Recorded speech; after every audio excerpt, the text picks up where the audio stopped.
Hey guys, বিহাতি 360 এর পক্ষ থেকে আমি মোহাম্মদ মেহেদী হাসান তীব্র আছি আপনাদের সাথে। আর আজকে যে টপিকটা নিয়ে আমি কথা বলবো সেটা হচ্ছে কিভাবে আপনি আপনার ব্লগ সাইটে মেনু বার অ্যাড করতে পারেন লাইক দিস। ভিডিওটা মিস করতে না চাইলে দেখতে থাকুন, আর ব্লগ নিয়ে পরবর্তী আপডেট পেতে আমাদের চ্যানেলটা সাবস্ক্রাইব করে অবভিয়াসলি আমাদের সাথেই থাকবেন। ধন্যবাদ।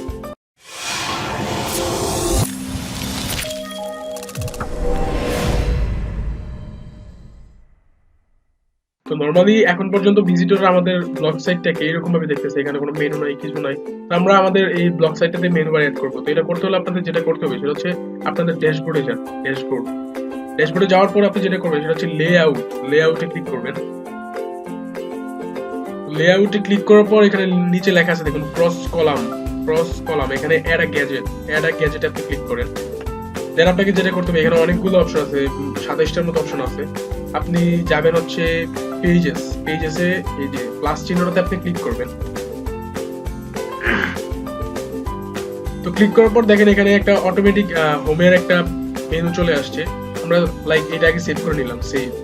সেভ করার পর যেটা অবশ্যই মনে রাখবেন সেটা হচ্ছে সেভ অ্যারেঞ্জমেন্ট। আপনি এখানে আরেকবার ক্লিক করতে হবে আপনাকে। তারপর আপনি যান ভিজিটর আপনার এই ওয়েবসাইটটাকে, মানে ব্লগ সাইটে কিভাবে দেখছে সেটা রিলোড করেন, কন্ট্রোল আর রিলোড করেন। এই যে দেখুন এখানে একটা মেনু বার অ্যাড হয়ে গেছে, এখানে হোম নামে একটা মেনু বার অ্যাড হয়ে গেছে। তো এখানে যদি আমরা আরো অনেক মেনু অ্যাড করতে চাই তাহলে যেটা করতে হবে সেটা হচ্ছে আগের মতোই আমরা ড্যাশবোর্ডে যাব। দেন ক্রস কলামে গিয়ে আমরা এখানে এডিটে ক্লিক করব। দেখুন পেজেস, আমরা অ্যাড এক্সটার্নাল লিংকে ক্লিক করব। ক্লিক করার পরে পেজ টাইটেল, মানে এর আগের যেটা অ্যাড হয়েছে এটা তো হোম নামে অ্যাড হয়েছে, আমরা এখনকার পেজ টাইটেলটা কি দিব? সাপোজ হচ্ছে ইউটিউব দিলাম। আর এখানে হচ্ছে আমরা ইউটিউবের লিংকটা পেস্ট করে দিব। লাইক আপনি আপনার এই ইউটিউব পেজটার লিংক ওইখানে দিতে যাচ্ছেন, এটা লিংকটা আপনি জাস্ট কপি করে এখানে পেস্ট করে দিবেন। কন্ট্রোল ভি পেস্ট করবেন, তারপর সেভ লিংকে দেওয়ার পরে যে দেখুন নিচে সেভ লেখা আছে, সেভে দেওয়ার পর এখানে সেভ অ্যারেঞ্জমেন্ট, এখানে আরেকবার ক্লিক করবেন। ক্লিক করার পর আপনি ভিজিটররা আমাদের পেজটাকে যেভাবে দেখছে সেখানে গিয়ে রিলোড করবেন, আবার কন্ট্রোল আর।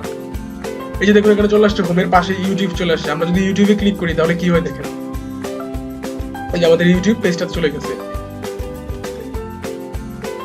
তো এখানে চাইলে আপনি আরো পেজ অ্যাড করতে পারেন, লাইক আপনি আপনার ফেসবুক ফ্যান পেজটা এখানে অ্যাড করে দিবেন। তাহলে হচ্ছে অ্যাড এক্সটার্নাল লিংক, আপনি এখানে লিখলেন যে ফ্যান পেজ। আপনি এখানে ফ্যান পেজের যে লিংকটা এখানে কপি করে পেস্ট করে দিবেন। তো আপনি জাস্ট আপনার ফেসবুক ফ্যান পেজের লিংকটা কপি করে এখানে পেস্ট করে দিবেন, কন্ট্রোল ভি বা পেস্ট এখানে দিবেন। তারপর হচ্ছে সেভ লিংক। তারপর যেটা করবেন সেটা হচ্ছে নিচে সেভ লেখা আছে, সেভে আপনি ক্লিক করবেন। সেভ হয়ে যাওয়ার পর আপনি সেভ অ্যারেঞ্জমেন্ট, এখানে যে সেভের অপশনটা আছে আপনি এখানে ক্লিক করবেন। ক্লিক করার পর ভিজিটর পেজে চলে যাওয়ার পর কন্ট্রোল আর বা রিলোড দিবেন।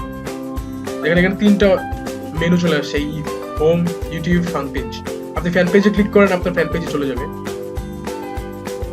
এই যে ফ্যান পেজ চলে আসছে। তো এইভাবে আমরা আমাদের ব্লগ সাইটে মেনু বার অ্যাড করতে পারি। ভিডিওটা ভালো লেগে থাকলে অবশ্যই লাইক করবেন। এই ভিডিওটা সম্পর্কে কোনো প্রবলেম থাকলে কমেন্টসে অবশ্যই জানাবেন। আর ভিডিওটা অনেক শেয়ার করবেন। আর যেটা করতে ভুলবেন না সেটা হচ্ছে ব্লগ নিয়ে পরবর্তী আপডেটগুলো পেতে অবশ্যই আমাদের চ্যানেলটা সাবস্ক্রাইব করে আমাদের সাথেই থাকবেন।